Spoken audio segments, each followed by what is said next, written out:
Welcome back to another episode of the Lads Talking Footy podcast. You are listening to episode number 50. So, Jordan, we've cracked it. We've put 50 episodes together. I think we came to a grand total of 60, but we've only got 50 out there. So, yeah, it's been a pleasure. We've chalked up them all through. So, it's a little bit of a milestone for the lads in this one. But how was your long weekend, mate? Your Easter? You get any chocolates? No, well, I did. Well, I can't say this on air because I'm playing 85s rugby. So if I admit to eating a few Easter eggs, might get in trouble with the old coach. But that was a good weekend, man. Went to the Warriors. Enjoyed the atmosphere there, especially getting a dub. It might just be that you're a little bit cursed because the last time we went together, I think the Sharkies got the dub. So no, it was cool, man. It was a good weekend, and there might have been a beer or two consumed as well. So Nice. yeah, so coach. It's pretty crazy though. Three games now, and they've sold out all of them. Two at Mount Smart and the one in Christchurch. So the crowd is pumping. If you are a Wars fan, or you're maybe not a fan, go and get amongst the atmosphere because it is absolutely rocking at Mount Smart at the moment. So something you want to be a part of. We'll move into accountability, mate. So if you want to take us away on that one. Yeah, sure, man. So in terms of picks, it was pretty much tragic round again for, I'd say, both of us. We didn't do too great. 3 out of 8 on my behalf, 4 out of 8 on your behalf. The first game of the weekend was the Roosters going down to the Panthers 22-16.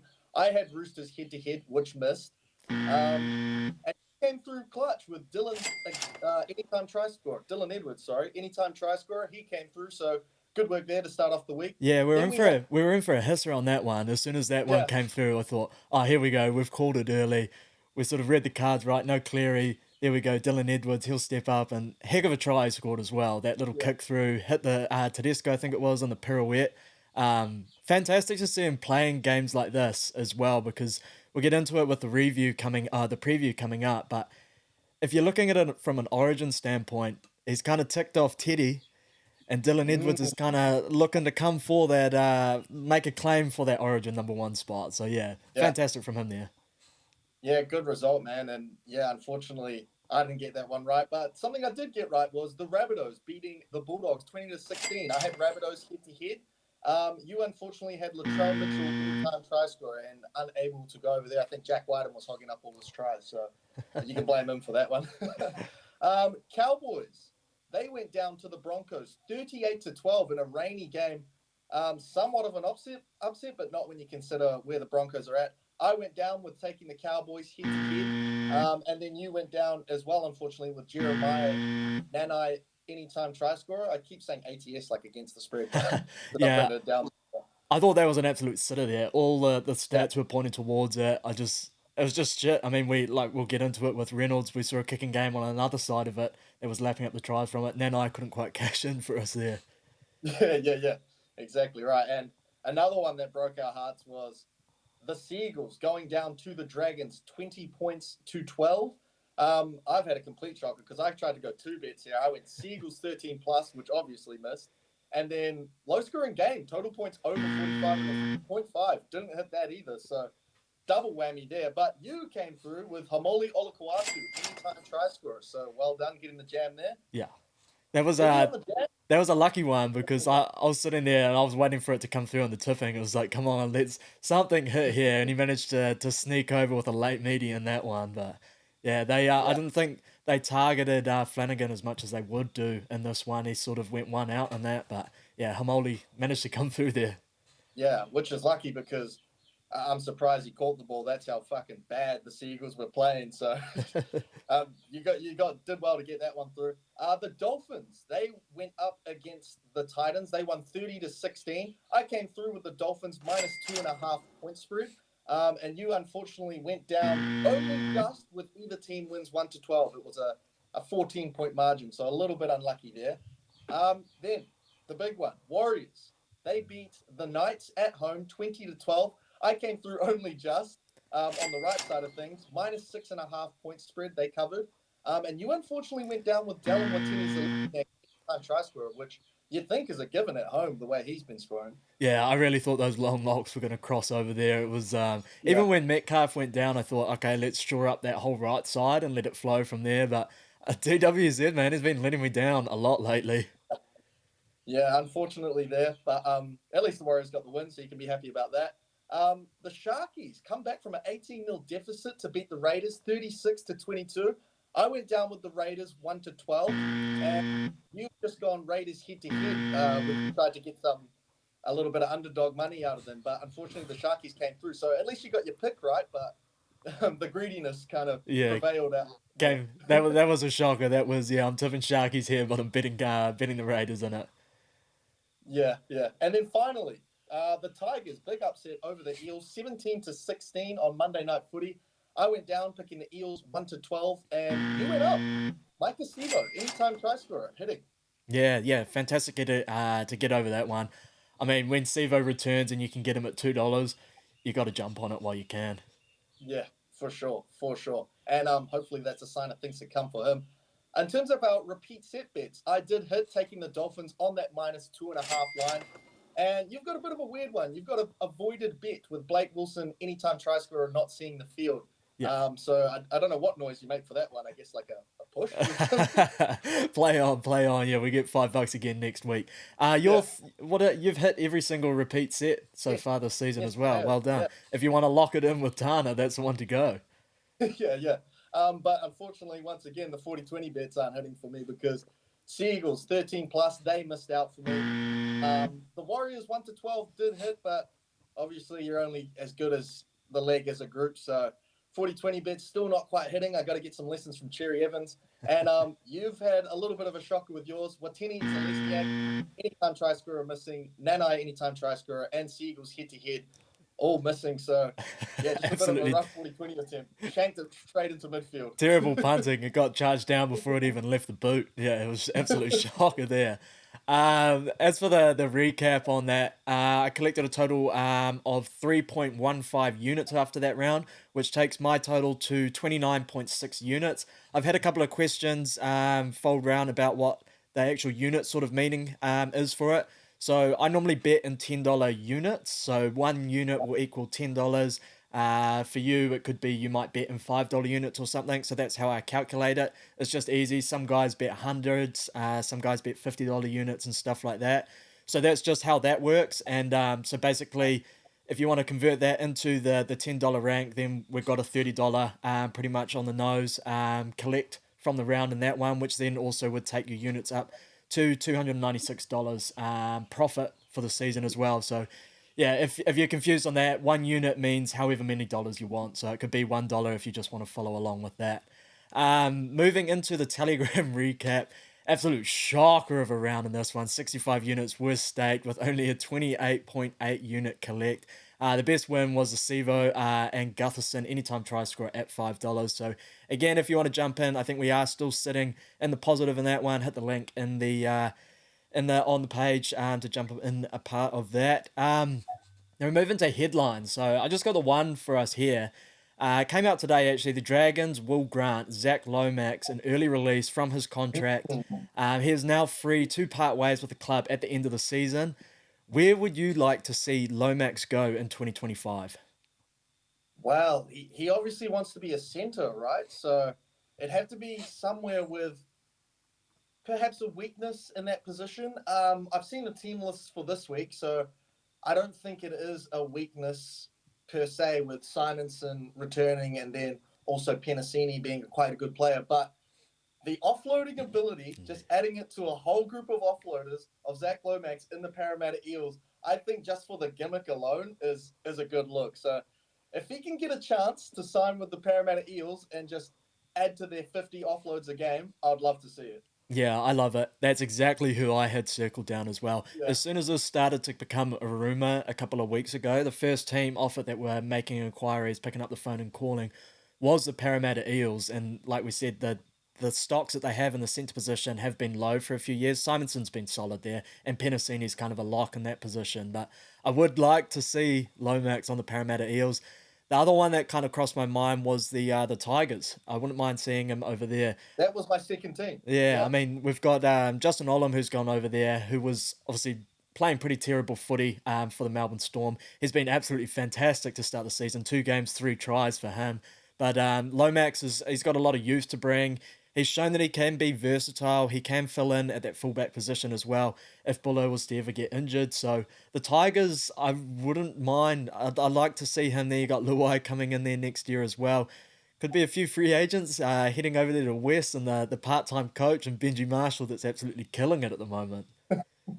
Yeah, man, I'd love to see that. I think the Tigers, they have looked a lot better. That Lachlan Galvin's looking like an absolute gun. And like you said, Olam has stepped up huge for them. But I think they could do with just a little bit more X factor and a little bit more zip. And Luai coming into the team, paired with the Lomax, could, unlock this team fully. And the Tigers could be well and truly back. Yeah, I like it. It'll be very interesting to see where he ends up. Yeah, I hate to say it because I don't want to give Aaron any credit for his team, but yeah, they could be a force moving forward if they get that. I like it though as well. I mean, in my eyes, it's sort of just the Titans at the moment that are the only team that looks like a clear bottom dweller, but every single other team on their day can beat any other team Yeah. at the moment, which is great for the competition. Now we move into the power play of the round, brought to you again by TVC Live. Go download the app; it's fantastic to be a part of. For me this week, I feel like this is just a reoccurring theme. Power play of the round, brought to you by Roger Tuivasa-Sheck. Back again. He hit the lights with the nasty left foot wax out there. Got Matt Croker. He was playing Twister in that one. Hit Jack Yeah. Hefferton afterwards as well, and then put the bars up on Elliot.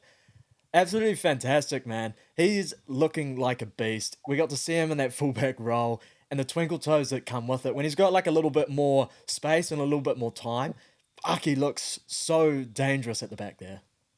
Yeah, he's looked outstanding, man. And I don't want to disrespect him. I'd say, is he about 31 years old? Yeah, it'd be around the mid 30s, or early 30s, I should say, if not just Yeah, 30 on he's the looking like nose. he's in the prime of his career, the way he's moving. The calves are as big as ever. I think that goes into part of your reason for picking him for power play every week because you're loving the socks down, calves out effect of RTS. Oh, But there's so much man, oil on those things, man. When you see it in the shadows, and you just see the shadows coming off it, they're popping. And when he's hitting that left foot like that, and it's just I want to see the Fox camera get in on that, get that high definition well, in on yeah, there. Show me the full shot of the calf coming bang off the left. yeah, man. Yeah, man. He's playing outstanding. So shout out RTS. I had my doubts, but you definitely proven me wrong.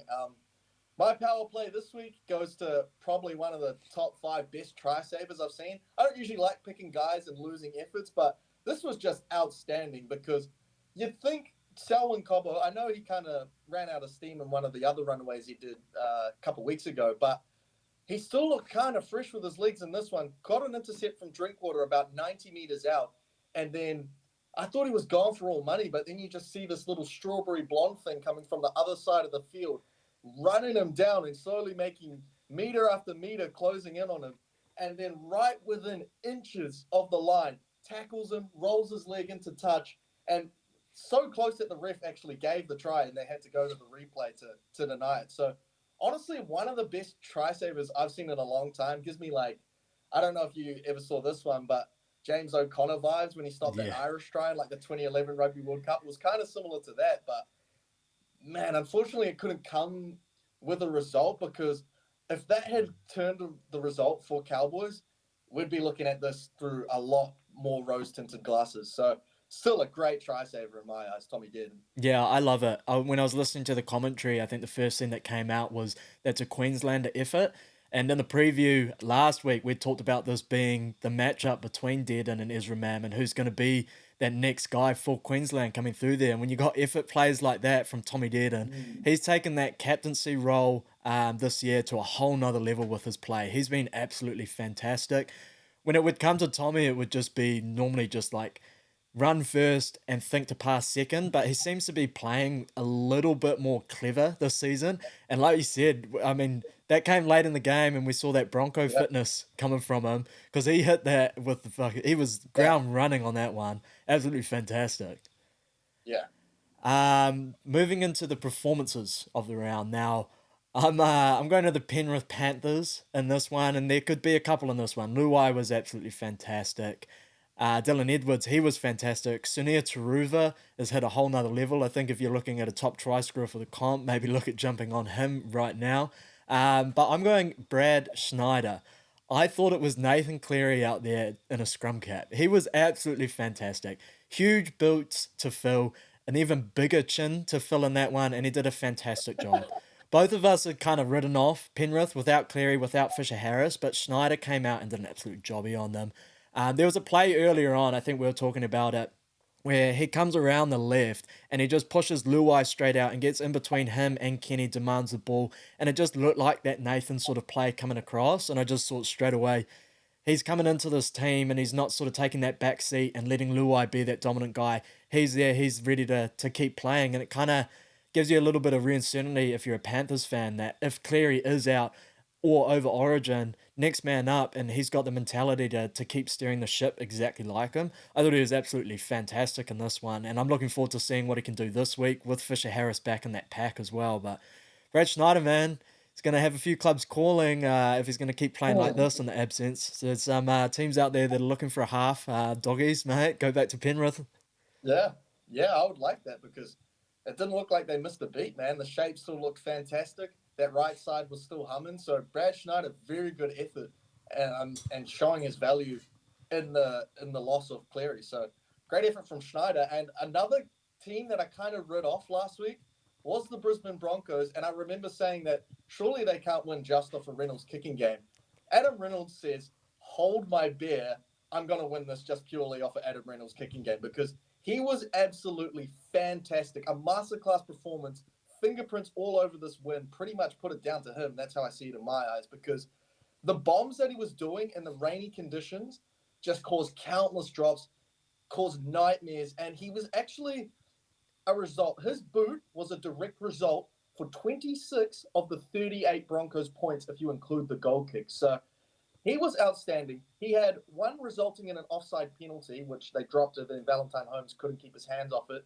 Another one that Drinkwater just decided to leave, and then that resulted in an afters try. That was another 6 points. Grubber to Stags, that was another 4 points. And then that grubber to a questionably offside Corey Oates at the end to seal the game. Another 6 points there. So he had his boot alone, his right foot.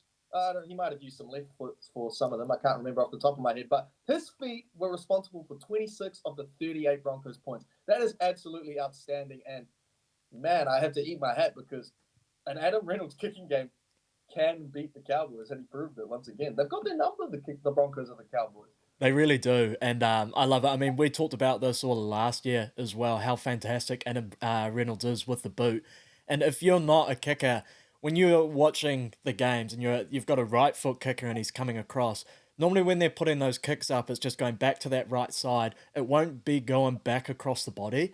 And when he does those things, he's putting that on a pinpoint. He's coming across to the right and he's kicking off the inside of his right foot, bringing it to the left. And it's not like a Birdo bomb or just like a straight up and under and hope. They're all calculated, and he's got Drinkwater coming across, and then he's going to put up this right foot kick that's spinning the whole other way back off the left, and he's now got to turn and try and chase it.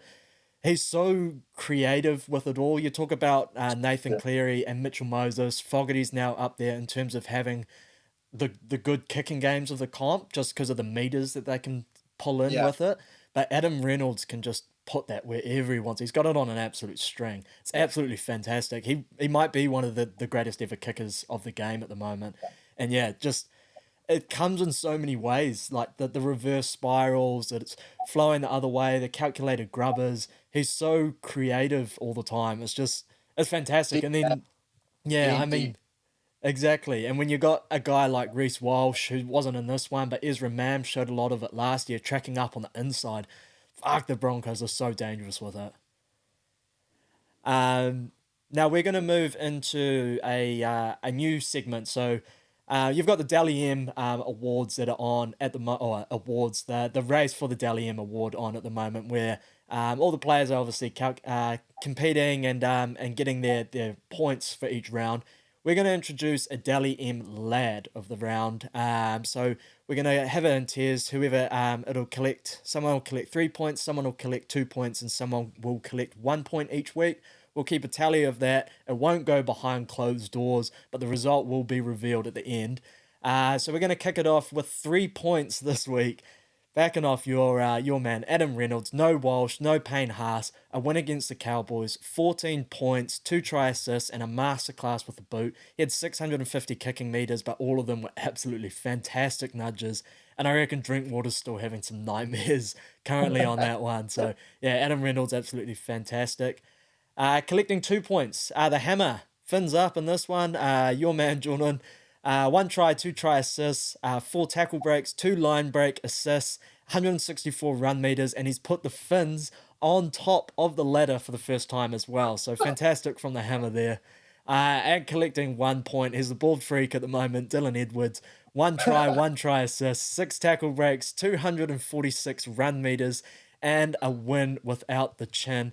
Absolutely fantastic from him there. So yeah, I've got a little tally there, and it'll be interesting to see what trends come along with it, because I'm already seeing 2 fullbacks in this one and sort of who we're going to be biased towards. So these aren't solely stats related. I can guarantee there'll be a few guys, if you're going stat heavy, that would have collected over Adam Reynolds in that one.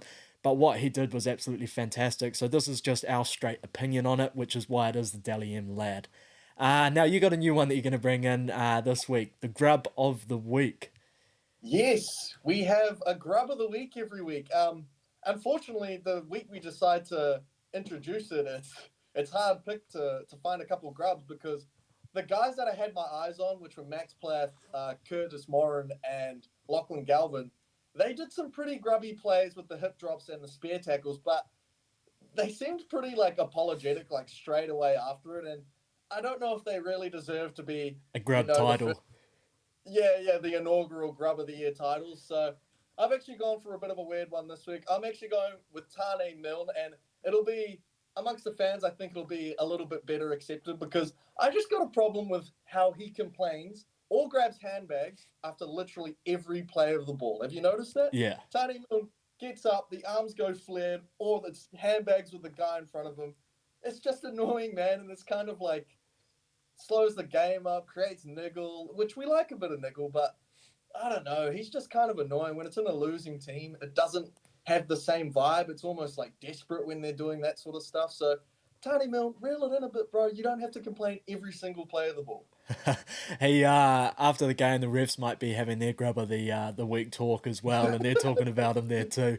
We had discussed as well. I had a little bit of a grubby moment in the commentary in that one, where there was a lot of biased commentary being flung that way, and I don't know. They got to sort that shit out, man. Because like, if we're just straight leaning towards the Bunnies or the Bulldogs in those games, like, come on, man. We want to watch this from an unbiased point. You got ex-players that are sitting in there, you know, Cameron Smith, Mitch Ennis, who does a good job on those teams. They're not full biased in that one. And yeah, it was pretty crack up watching it.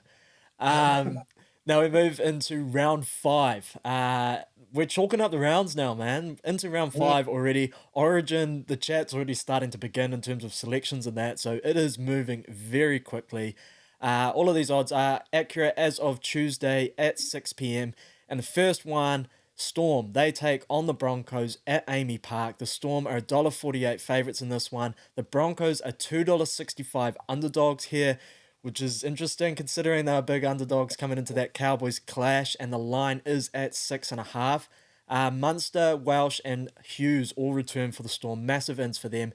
Jayden Hunt, he's into the second row for the Broncos. Still no Walsh and still no Payne Haas.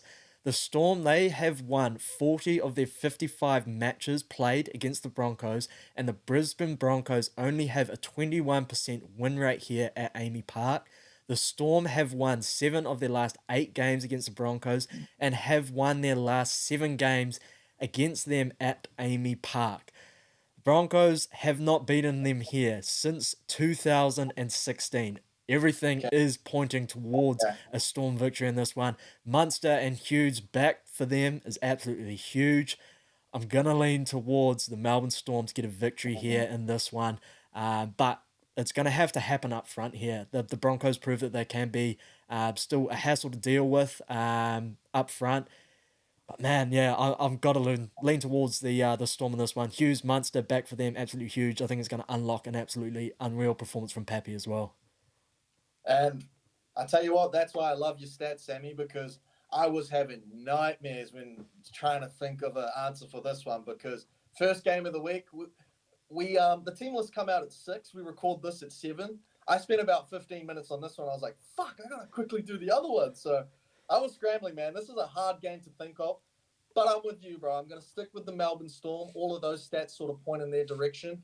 And weather conditions are clear. I know I'm kind of reaching by getting into this, but the Storm back three will be a little bit more prepared without, torrential rain coming down for a Reynolds kicking game. So I like that for them. I also trust Pappenhausen in those sort of situations as well. And I trust Bellamy to kind of game plan around that kicking game coming off a bye. They would have done 2 weeks of preparation, knowing how good the Broncos were last year and how they've had their number kind of recently in the playoffs, 26-0. I know they won last year. So he would have been preparing his boys for this game. And Munster and Hughes returning is huge because you now get to see the final form of this three-headed monster of Grant, him, and Pappenhausen. And yeah, they've been so dangerous. It's been so long since we've kind of seen them all together. So this is kind of exciting. Maybe the last time, I might be kind of reaching here, but the last time that we did see them together was like 2020 when they won the grand final. So we know how effective they can be. They're also undefeated at home this year and only lost one game at Amy Park last year. But yeah, the Broncos are still a good team, man. They proved they're a quality team without Walsh and Haas. So I like them to get close. But when you're splitting hairs with these top teams, I got to back the near full strength Storm. So I'm actually going Storm in a close one, 1-12 at $2.75. Yeah, I like it. And long-time listeners of the show, you'll notice that we're obviously recording this online.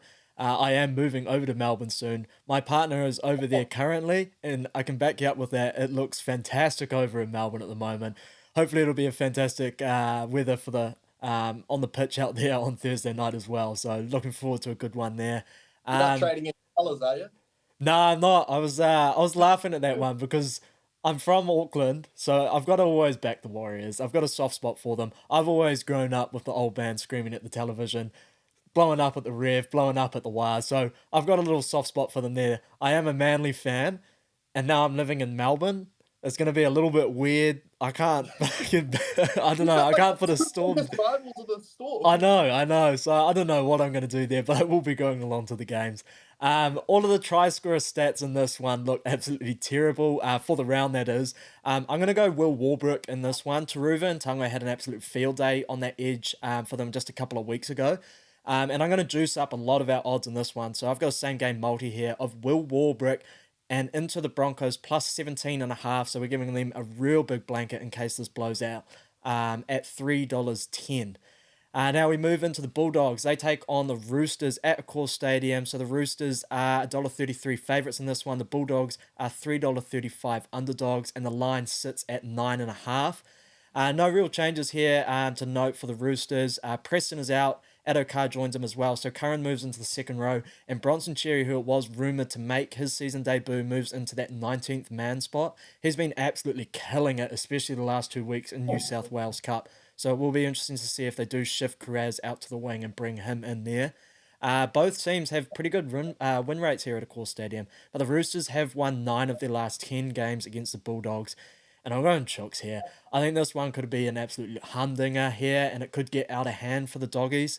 My best bet for this game, though, as well, is I'm going James Tedesco. He scored a double the last time that they played. I think he'll be on a tear in this. I'm going to partner him up with Big Dommy Young out on that right wing, and I'm going to also anchor it with the Roosters to win at $5. Okay, and yeah, man, I'm going to have to back you again here because how can you not pick the Roosters from what you've seen from both teams? Roosters also beat the Bulldogs last year 25-24. And, some of the stronger players from the Bulldogs' performance last week were Addo Carr, Jacob Preston, and Curtis Morin even. I thought he had a good game coming off the bench and he showed a bit of X factor. He sorry to cut you short there. He came in with some venom, man. That guy was putting like 150% into everything he fucking did. He was head down, shoulder up, arm following. It was fantastic to see. Yeah, and you love a player playing with that much intensity and towing the line, but unfortunately he kind of slipped over the line and now he's not playing this week. So that will be a big loss for them. The Roosters have shown they've had pretty good defense so far, other than coming up against, the premiers from last week. So they've looked good, whereas the Bulldogs have looked more dangerous from 60 plus than they have in the strike zone. Like once it gets close for them, Hutchinson's just catch pass, and it doesn't look like there's a whole lot of control from Matt Burton. So I don't really like it for the Bulldogs in terms of attack. The Roosters once again coming in with a deep pack that brought. I'm going to be doing some NRL math again, but brought the physicality to the Rabbitohs pack, which were able to handle the Bulldogs last week. Errors and ill discipline still a huge problem for the Bulldogs. So I can see maybe a close first half with an eventual runaway for the Roosters, similar to what they did to the Rabbitohs. I'm liking them to go 13 plus here at $2.10. One thing I want to see is you notice not last week, but the week beforehand for the Roosters, with Sandon Smith in there, the reins were on Sammy Walker, and he sort of controlled that team around the attacking flair was there. And then this week, Carey coming in, it kind of looked a little bit clunky. They weren't sure when they were going to go right. I want to see them sort of just give Sammy Walker that side, especially early on. Just let him have the reins for the team and let Carey sort of drop in and follow after that, not the other way where it's then coming to the right. And because you got Dom Young out there, you got Joey Manu, Tedesco floating around. He's got all the weapons on that side now, and we need to see him sort of really take control of this team. So hopefully we start to see a little bit of that moving forward from the Chooks. Now the Knights, they take on the Dragons at McDonald Jones Stadium. So the Knights are $1.45 favourites here. The Dragons are $2.75 underdogs, with the line sitting at 6.5. Hastings, he returns for the Knights. Gamble dropped. Dragons, no notable changes there. Now, McDonald Jones, we've talked about this being a very tough place to play and a fortress for the Knights. But the Dragons, they have a 78% win rate here. They've won 18 of their 23 matches at McDonald Jones Stadium. I'm going Dragons, man. They showed last week that they can perform with that bad juju on them. I'm still salty. I don't think if the Dragons are going to beat the Knights, if the Dragons are going to beat Manly, Manly definitely beat the Knights. So Dragons should pump the Knights. So yeah, look, I'm going to go Dragons this one. They seem like a juju team. They seem like a team that's just going to fuck shit up this season for some of those contenders or just make it a real headache. They're a pain in the ass to pick. Yeah, Yeah. look, I'm going Dragons here. Yeah, I can't do it, man. I can't join you. I just don't trust them yet. They have looked a lot better. Luciano Leilua has looked fantastic since coming into the side.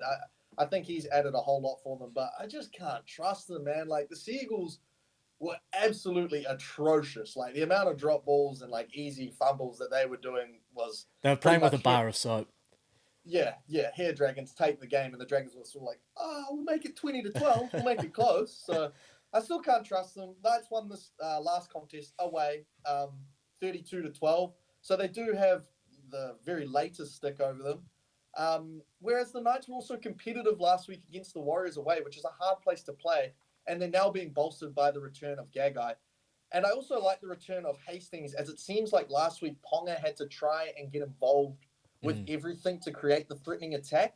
Whereas you said last week Hastings had 5 try assists in New South Wales Cup. And I think he can also generate offense in the strike zone himself without having to rely on just Ponga being on both sides and trying to have to work his way into the line. So I think I like his return. They've won their last 6 home games. I know they've got some bad juju against the Dragons here, but I'm just going to trust the more reliable team in the Knights. I've only got them here head-to-head because, it's hard to say whether they're going to just win because of that juju or blow them out like the Dragons tend to do every second game. This is probably their time to lose big again because they seem to be doing that so far this season.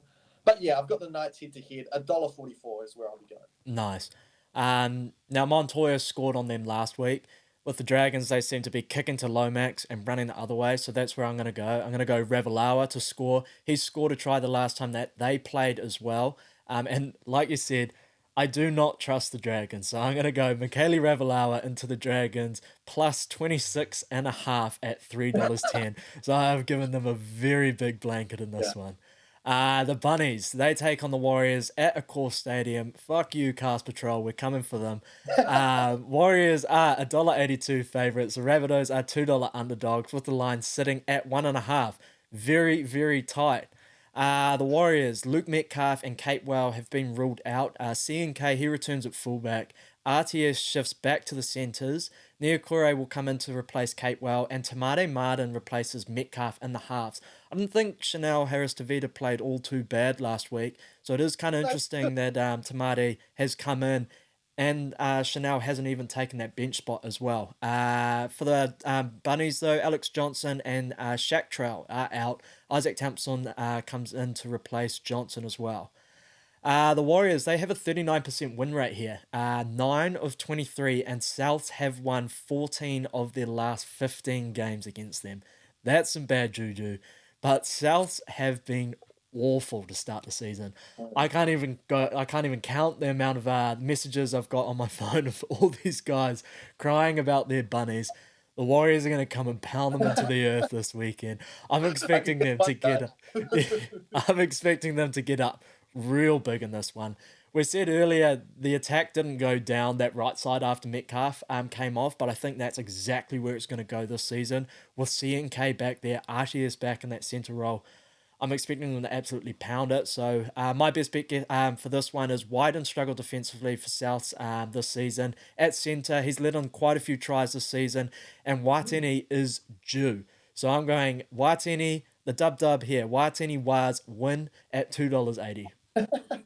Yeah, I like it, man. And yeah, I'm going to have to back the Wild too. I actually think you're getting a little bit of a bargain with the line sitting so close between these two teams, considering what I've seen from both of these teams. The shape and attack has already looked sloppy all year for the Rabbitohs, and now they miss their finishing weapon in Johnson, who is really good at like catching that last ball on the beat. I don't think I can trust Isaac Thompson to replicate that role well. So I think that just adds another factor into making this offense even sloppier. The Warriors' attack shape didn't look the greatest last week, but at least they've shown glimpses throughout the year. Like they've shown some signs against the Melbourne Storm. They had some good attacking moments there. Against the Raiders, they just couldn't put the finishing touch on a couple of things. I'm loving the CNK return. I think that's huge for exit sets and yardage. Also a threat around the ruck. I know RTS did a good job last week, but he's been killing it at centre. So I think it's addition by subtraction or addition by addition. I don't know. Addition Um, by multiplying. yeah, well, there you go. So that's good there. I also think Mighty is a fine replacement for Metcalf. It is a bit funny that Harris Tavita didn't retain his spot, but I think Samidi's a quality player. He doesn't quite have the X factor of a Metcalf, but I think he may be able to, control a game on his side a little better than a Metcalf. So I don't actually mind the replacement.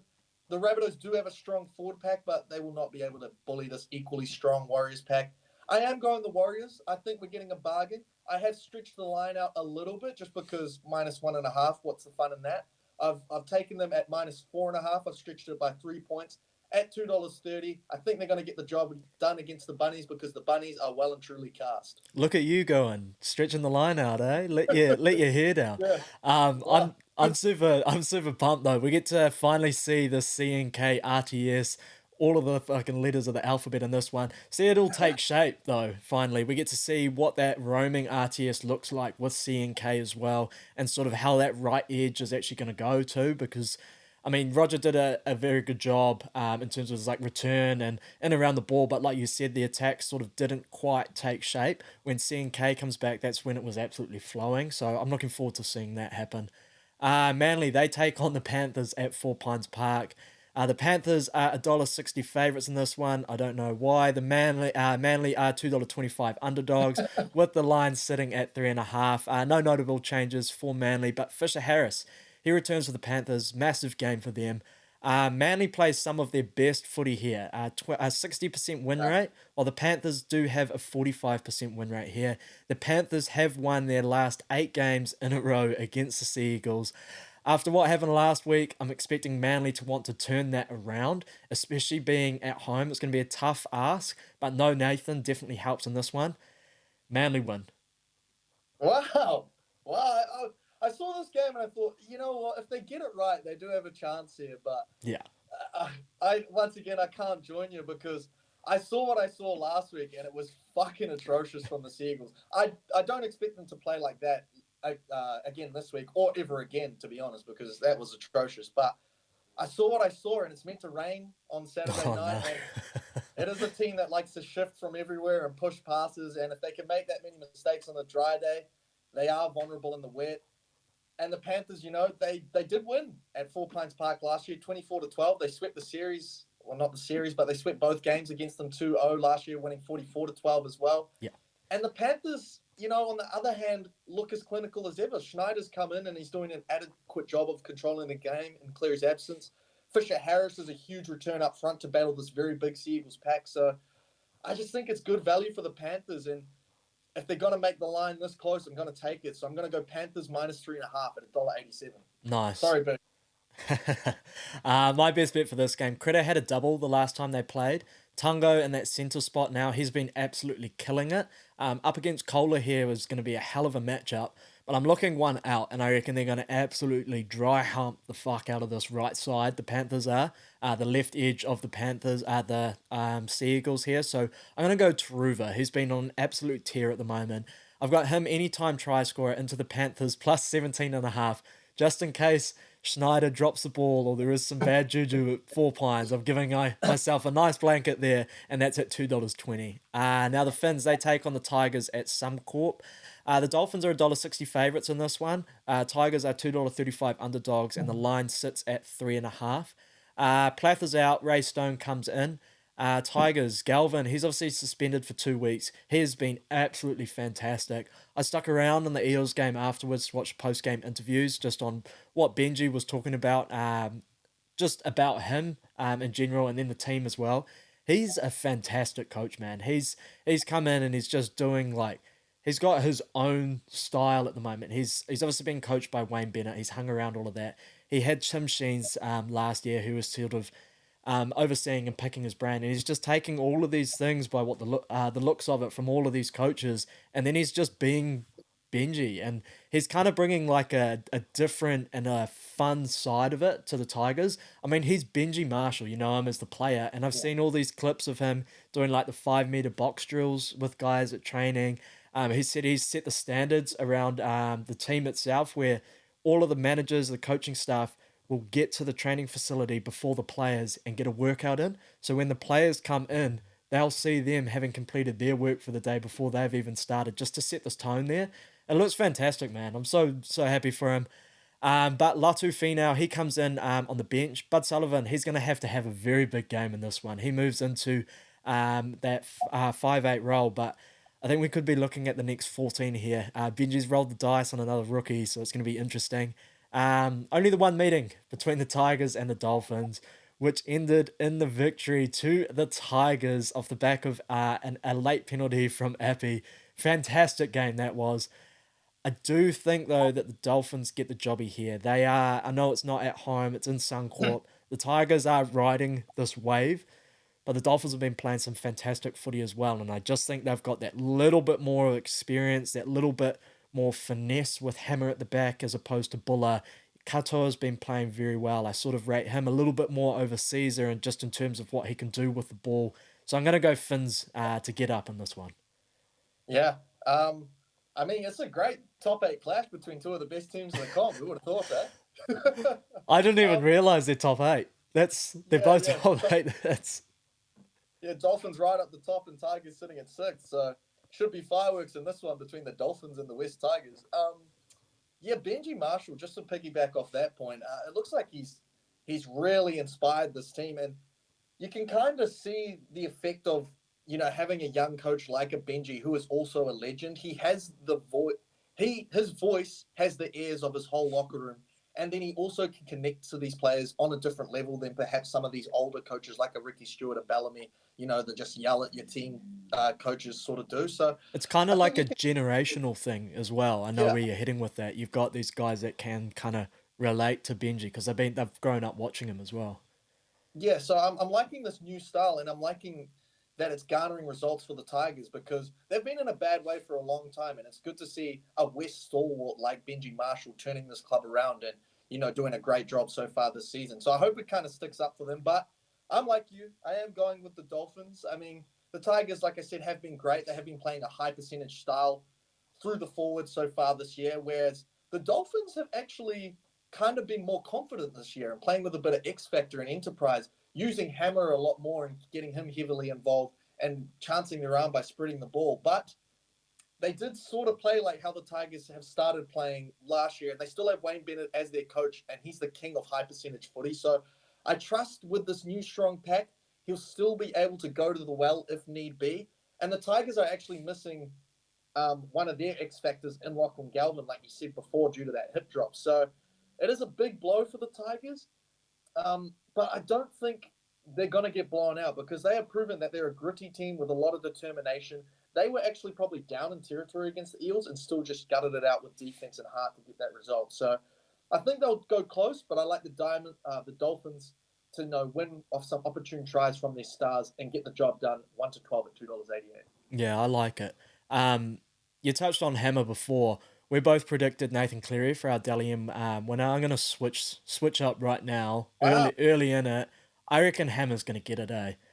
Okay. I reckon he's got this. It's you're looking at that. I'm surprised I even glanced over him so much. We've had Kalen Ponga, we've had Nico Hines. These guys that are on these not star-studded teams, and if he can carry Yeah. the Finns through a few more results, I feel like it's hammer time over in the Redcliffe Dolphins. There, I do like that one. My best bet for this game though, Katoa's switched from that right to that left, and we've started to see a bit of a dry up over on Osako's side, and we're starting to see a lot more attack come down that left edge for the Dolphins. So I'm going Bostock in this one. The Finns' attack has started to look fantastic on that left edge. I'm going to back him there. Anytime try score into the Finns to win at $3. Now the Cowboys, they take on the Titans at Country Bank Stadium. The Cowboys are heavy favourites in this one, $1.15, and the Titans are $5.50 underdogs, with the line sitting at a whopping 15.5. No real changes to note for the Cowboys. The Titans lose Philip Sami and Jojo Fafita. He comes in for them. An 0-3 start for the Titans this year, and they are 1-5 at Queensland Country Bank Stadium. Ooh, okay. I think it's going to get pretty ugly out here. The Cowboys win this one very, very comfortably, I think. I've been waiting or trying to figure out when we might see that first 60 or 70 point margin blow up in the season. I reckon it could come quite early, and it could be this game. Yeah, I am backing the Cowboys. I do agree. The degenerate in me actually looks at that line and goes, I mean, the Titans did beat them last time, so I don't hate it, but I'm going to try suppress those feelings. I'm staying with the Cowboys because they did win in Townsville the last time they played in Townsville, 24-12. And it is meant to be wet again in this game, so I don't want to go too crazy with it, but they actually played some really good attacking footy in the rain last week against the Broncos in that first half before they started dropping high balls, and then they just kind of got outclassed by the quality outfit that the Broncos are. So I don't mind them to still put the Titans away comfortably. The Titans are just so depleted, man. No Cam Pereira, no Tino, no Sammy, no Liu, and Fafita's still working his way into fitness off the bench. I mean, they did look better last week. They did have their moments, but they're still averaging 6 points per game and are winless on the season. Whereas the Cowboys, before that blip last week, were averaging 36.7 points per game. So it should be 13 plus. I'm going to back it 13 plus. Paying $1.67, I think the Cowboys can blow the doors off the Titans here. Nice. Now, we love our NBA, and a term used within the NBA is the Big Three. And that's exactly what I'm going to do here. But instead of Big Three, I'm going back three. I'm going Taulagi, Felt, Drinkwater, all anytime try scorers into the Cows 13 plus. If we're looking at a 13 plus result, we've got 2 try scorers there and +1, and you can get that at $8.50. Now the Raiders, they take on the Eels at GIO Stadium. The Raiders are $1.68 favourites here. The Eels are $2.20 underdogs, and the line sits at 2.5. Doozy of a game to end on. If you're 100% on your picks coming into here, be sweating in this one. The Eels, no notable changes. The Raiders, Hosking is out for them. The Eels have a 5-for-19 record at GIO Stadium. The Eels have won 5 of their last 7 games against the Raiders, but I do think the Raiders will get a jobby done here. Fogarty's kicking game has been absolutely fantastic this year for them, along with the forward pack. There's been a lot of mistakes out in the outside back. Savage showed a lot of flair last week, but he also showed a lot of mistakes. And I think with the Eels missing the golden boot and Mitch Moses, Dylan Brown can kind of do a job, but Taulagi, he looked a little bit lost out there, and it's just not the same juggernaut in the Eels. Coming off that Tigers loss, I don't know, we talked about when whatever team loses to the Tigers loses the next week. I think it's going to happen here again in this one. I'm going Raiders win. Yeah, yeah, and I fully agree with you, and I agree with all your points as well because it seems to me like Moses is the missing link with this offloading heavy forward pack because he's just so fast and so quick to pounce on opportunities, and he's really good once the game gets a little bit loose. And when you're offloading as much as the Eels are, the game tends to get kind of loose. And Taulangi is, maybe still a little bit experienced to cover that gap that Moses brings with his abilities. And Moses also makes really good decisions in the strike zone. Like Moses is a big loss for the team, and I think that's ultimately the difference. I think if you're going to have a kicking battle as well between Fogarty and Moses, I don't think Taulangi or Brown can match the kicking ability of a Fogarty, so I can see the Raiders having an advantage in that department. It's going to be an epic battle up front, but I also got to point to Corey Horsburgh coming back off the bench for the Raiders. I think he will bolster that pack and make them even stronger than they already are. And the Raiders already won their last meeting in Canberra 26-18, so I expect a close physical contest. There could be some big hits in this game, but I think the Raiders are going to get it done 1-12 at $2.88. Nice. My best bet for this one. Seb Chris, he's scored 3 tries in his last 3 games against the Eels, but I don't really like him in this one. That right side for the Raiders has started to really connect lately. Rapana threw a fantastic cutout ball to Schiller last week. So I'm going to back Schiller in again anytime tries scorer into the Eels, plus 17.5 at $2.80. Our best bets for this one, just to recap them all, I've got Will Warbrick and the Broncos plus 17.5 at $3.10 there. Tedesco, Dom Young, Roosters win at $5. Michaeli Ravalawa and the Dragons plus 26.5 at $3.10. We got the dub. Waitini Warriors and they win, at $2.80. Taruva and the Panthers plus 17.5 at $2.20. Bostock fins up at $3. And the big three, Taulongi, Felt, Drinkwater, Cowboys, 13 plus, $8.50. Jump on it now. And Schiller and the Eels, Schiller into the Eels, plus 17.5 at $2.80. Very nice. Very blowing the doors off this week. I see you've gone for an absolute haymaker. Yeah, we've got a good kitty now. It's time to start getting silly with it. Yeah, nice. I've gone to start the week. I've gone the Storm 1-12 in an absolute horror game to pick. $2.75. That should be a close one though. I've got the Roosters 13 plus at $2.10. I've got the Knights head to head to beat the Dragons. Don't know how much they're going to win by, so I've just gone easy there. $1.44. The Warriors to cover a -4.5 line to stick it to those Cast Patrol boys at $2.30.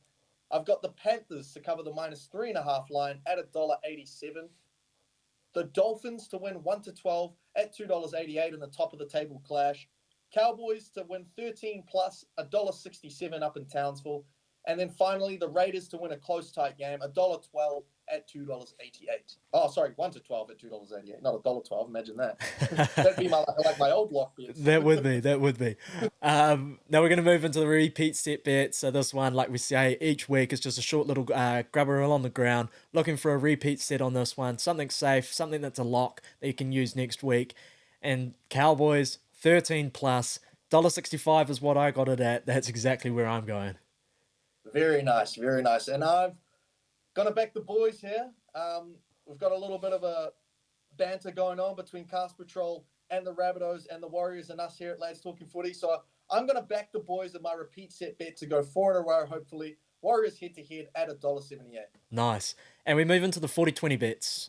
Big punt downtown. We're going to switch it up, change the momentum. We're looking for anything over $4.20, or you can hit it on the nose because it's still going to be you're going to get the ball back and you can attack again. For me this week, big Dommy Young, Dallin Watene-Zelezniak into the Cowboys 13 plus. Cowboys 13 plus. I've anchored this on nearly everything this week. I hope there's no bad juju coming on that one, but Dommy Young, DWZ, those boys are due.